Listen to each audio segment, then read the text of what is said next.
Robby, what's on your radar? Well, I've got an exclusive for all of you today. So the Centers for Disease Control and Prevention have no plans to change their recommendation that all U.S. schools require students to wear masks. And that's according to an audio recording of a private House Energy and Commerce Committee briefing that I obtained from an inside source last night. The CDC provides guidance, CDC Director Rochelle Walensky can be heard to say on the recording.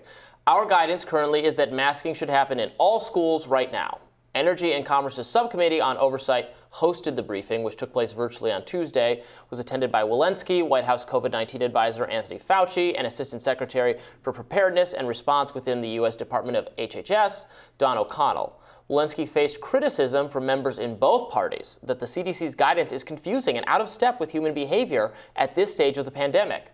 Representative Kathy McMorris Rodgers, the committee's ranking Republican member, challenged Walensky on the science behind school mask mandates, noting that the Arizona study off-cited by the CDC in support of masking kids has been thoroughly debunked by The Atlantic, and I've talked about that in several radars on this show.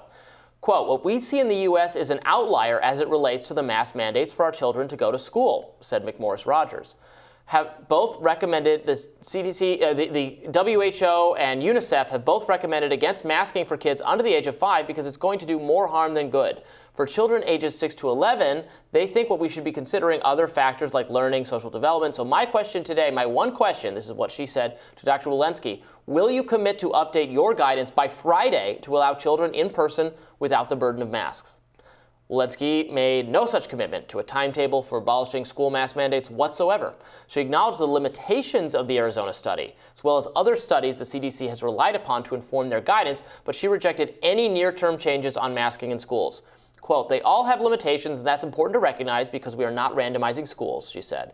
"We have to control for whether there are windows, ventilation, other activities happening outside of the schools. So all these studies, yes, they have limitations, but they are, for the most part, uniformly pointing to that when there's a lot of disease out there, the masks are preventing that disease, preventing that transmission, and because of that, we are able to keep our schools open." Representative Gary Palmer from Alabama also asked Walensky how she could justify the agency's school masking guidance. "Explain why we need to keep allowing school districts to impose a mask mandate on kids," he asked.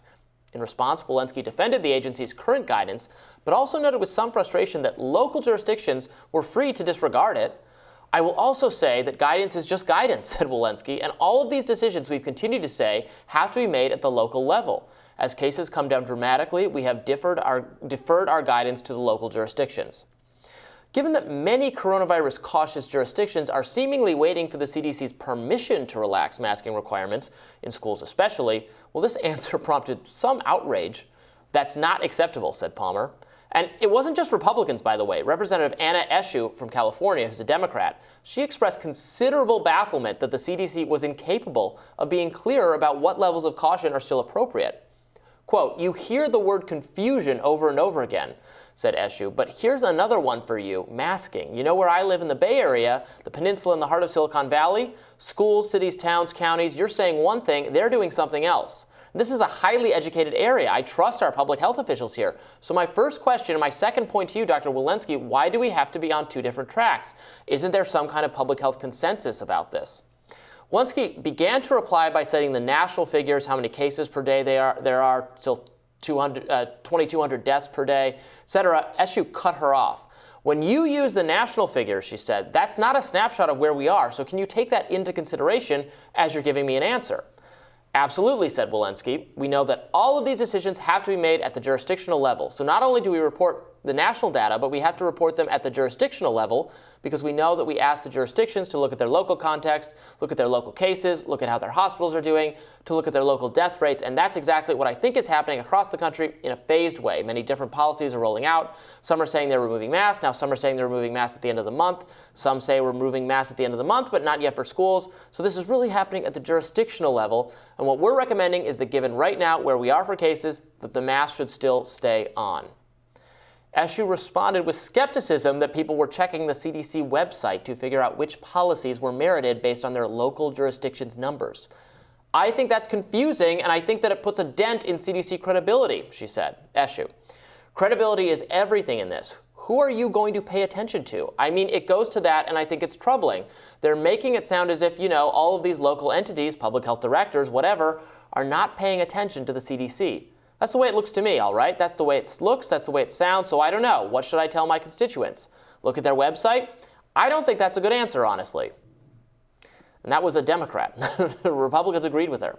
The 3 government health advisors fielded questions from Democratic and Republican committee members on a variety of other subjects as well, including the approval of 4th booster shots, the availability of therapeutics, the possibility that COVID-19 emerged from a lab. Republicans grilled Fauci about the National Institute for Health grant that funded coronavirus research in Wuhan with the same vigor that they demonstrate in public. Behind closed doors, it was the same thing. Representative John Joyce, a Republican from Pennsylvania, he asked Walensky about the CDC's refusal to recognize immunity acquired from previous infection as legitimately protective. He noted that given recent findings, so-called natural immunity should count as satisfying the federal vaccine requirement for healthcare workers. Quote, during the Delta surge, case rates for those who had previous infection and no vaccination were substantially lower, 4 to 5-fold lower than those who were only vaccinated, said Joyce. Hospital rates followed a similar pattern. Given these findings, will the CDC commit to updating the guidance to recognize the value of natural immunity? And will you advocate to alter the vaccine mandate for health workers, which you pointed out right now are gravely affected by COVID-19, so that natural immunity will be recognized as satisfying the requirement in order to ease the pressure on healthcare staffing throughout the United States? Pretty good idea, I think. Walensky gave no indication that she would support that change. Thank you for that question, for recognizing our work and trying to understand the importance of infection and immunity, she said. We published that report, and actually late last year, we also published a scientific proof that demonstrated a review of dozens of papers on the importance and the impact of infection-induced immunity. 2 key limitations from that report were that they were done during the Delta surge. All of these data were collected during Delta, did not reflect Omicron, which we now know requires a higher level of immunity. And secondly, they did not reflect that period of time when boosters were available. People were not necessarily up to date with their vaccines, and they had vaccines, and the vaccines had actually likely been waning.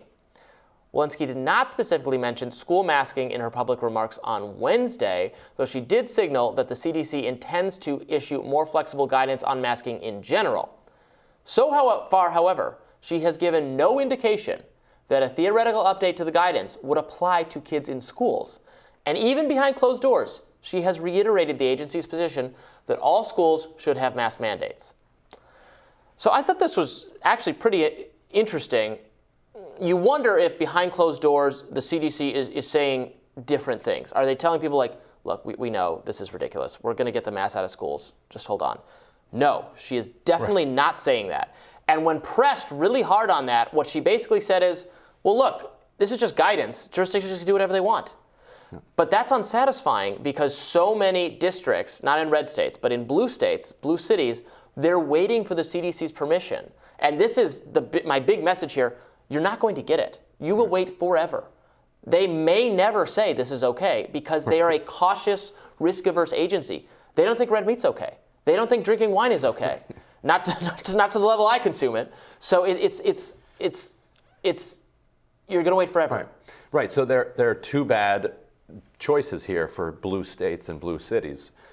Either you stick with the CDC and tick off your entire, most of your population that's ready to kind of phase out these requirements, these restrictions, or you phase them out, and then you have this confused population of people who are like, wait a minute, we're not following the science, because the CDC is the science, the CDC says X, but we're doing Y. That's confusing. That's what Eshu is talking about. She represents the Bay Area. She's like, what am I supposed to tell all of my highly educated voters who are conditioned to think the CDC needs to agree. The last 2 years, follow the science, follow science, follow science, doing their own research, going in and reading these scientific papers themselves and concluding that this is the right policy and the CDC is guiding them in the right direction. And now all of a sudden being told we're going in a different direction than the CDC. And she acknowledged that Atlantic article we've talked about on the show a lot. That's the debunked the study that she was really relying on to support mask mandates. She acknowledged. She said, "Yeah, I get that there were limitations to these studies." So she is aware also of the criticism of the science. She's aware how frustrated people are, but she did not commit to making any change. I get that there are limitations to the studies we rely on. I get that we're doing it differently than the rest of the world. I get that all of these public health professionals around the country are asking us to move on. Yeah. That's all. Goodbye. Nice talking. And it was See the ya. same on natural immunity. I thought that was a really good question from John Joyce, who's like, look, this is your science now saying that infection-induced immunity held up pretty well. Shouldn't it, for the mandate for healthcare workers, we're worried about healthcare shortage. Fine, they got to be protected, whatever. The Supreme Court said that was fine, that mandate for them. But shouldn't, if they've already been infected, shouldn't that count the same way a vaccine would count? Yeah. Which is a totally reasonable thing to say. And she was like, eh. And it's the direction of the study determines whether or not the caveats apply to it. So with the Arizona study on masking, she then said, well, it depends on the ventilation, and we don't have control groups for it, and so we'll just stick with the masking policy, even though this undermines it.